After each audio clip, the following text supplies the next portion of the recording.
Hey YouTubers, this is Lonnie Clark, Beyond Extinction Love again. And I don't know how many people are going to hear this message, but I feel compelled to make it.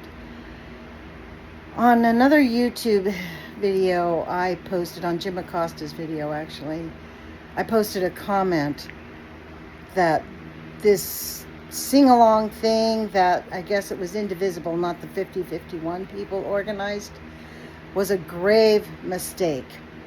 We could have had 8 million people, 10 million people out in the streets protesting Trump. And instead we had a sing-along with millionaires and Jane Fonda being the face of this resistance movement, which I think is a grave mistake. They could have had the sing-along on January 27th and a protest on Trump's birthday to make it much more effective. Instead, what did we get? We got a sing-along that nobody even watched or listened to. Maybe 40,000 people, but certainly not millions. And we got a UFC guy demeaning Michelle Obama. That was the news. Instead of 8 million people in the streets, 8 to 10 million people in the streets. And then I added onto that comment that these are the same people that think Joe Biden's still a good guy. The same man who promised not to run and then ran and then quit 3 months before the election. Refused to tell us he had a problem and quit 3 months. And then told us we had a free and fair election when we didn't. And the same man who kept Merrick Garland in, or actually, I believe that Joe Biden was in on the coup to install Trump at this point. Because he knew what Merrick Garland was doing. He knew Merrick Garland was slow walking the prosecution of Donald Trump on stealing top secret documents and perpetrating January 6th, and yet he kept him. Why is that? Because Joe Biden's donors, Hakeem Jeffries, Chuck Schumer, Nancy Pelosi, their donors wanted the tax cuts that they knew that only the Republicans would do, because they know that the Democrats could not do it. So they chose to slow walk the prosecution so that Donald Trump could get elected again. It is beyond, and let's don't forget that it was also Biden's DOJ who refused to prosecute Elon Musk for attempting to bribe voters.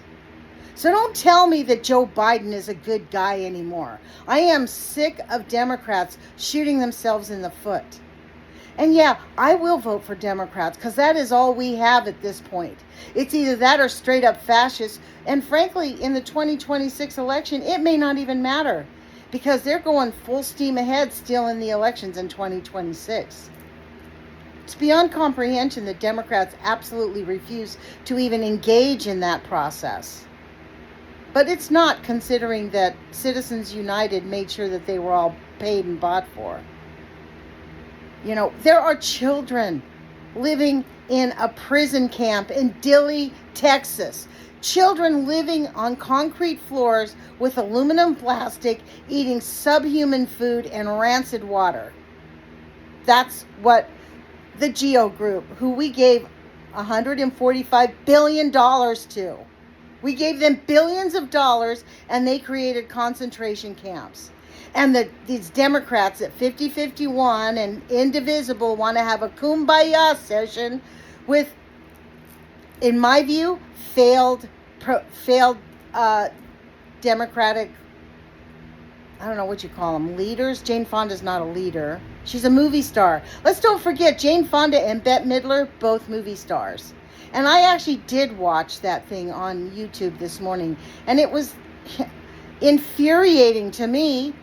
They gave us speeches about everything we already know, that our rights are not being upheld. But did I hear them once say that the Republicans are perpetrating an embedded insurrection, that Mike Johnson is foregoing his oath of office? I mean, at what point are Democrats going to start calling it like it is? John Thune went to Russia on July 8, 2018, purportedly to talk to the Russians about their involvement in the 2016 election after having read the facts in the Mueller report that said that they were, and their recent takeover of Crimea. They met with Lavrov, 8 Republicans. And you know what? They didn't go there to scold them. They went there to get lessons. They went there to get lessons from Vladimir Putin on how do you undermine a constitution and still call it a democracy.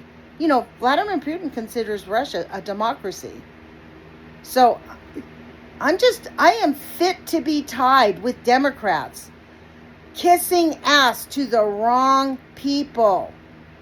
I am sick of them not resoundingly talking about the children in Dilley, Texas.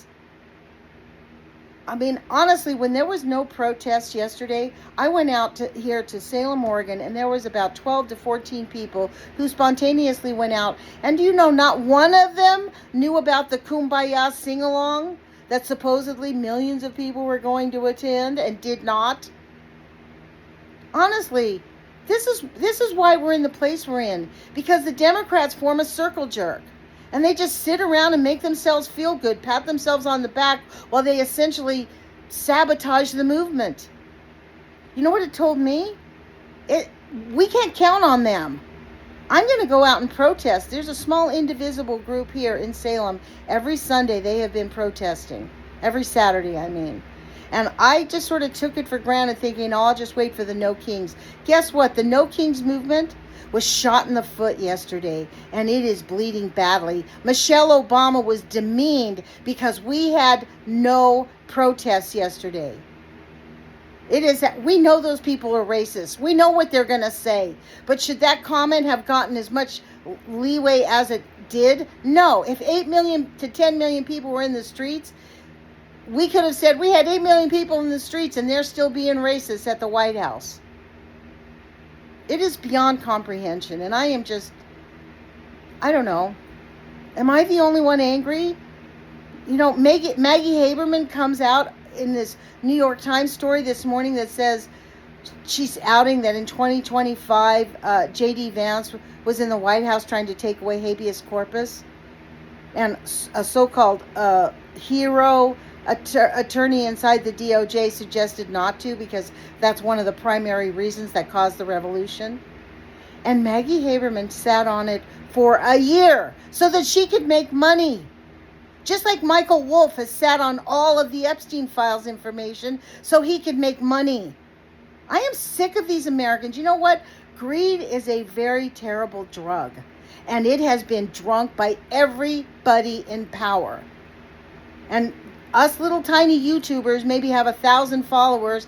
YouTube suppresses my videos. Maybe I get 30 views.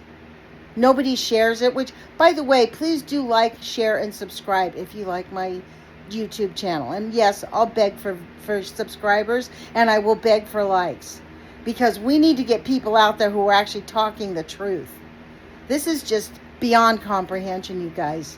The house is literally on fire. And the people with the hoses are taking a shower with the water. It's beyond comprehension. So put your courage feet on, you guys. And please, read the book Black Like Me if you think there's no racism in America still. Read the book 1984, Fahrenheit 451, and Brave New World to understand exactly the operating manual that the Republican Party is using. This is not rocket science. We've seen this before. It's going to take us. It's going to take us demanding our elected officials. And if you have a Republican elected official, call them up and tell them to stop acting like traitors. Tell them to start upholding the Constitution and impeach Donald Trump. It is beyond comprehension.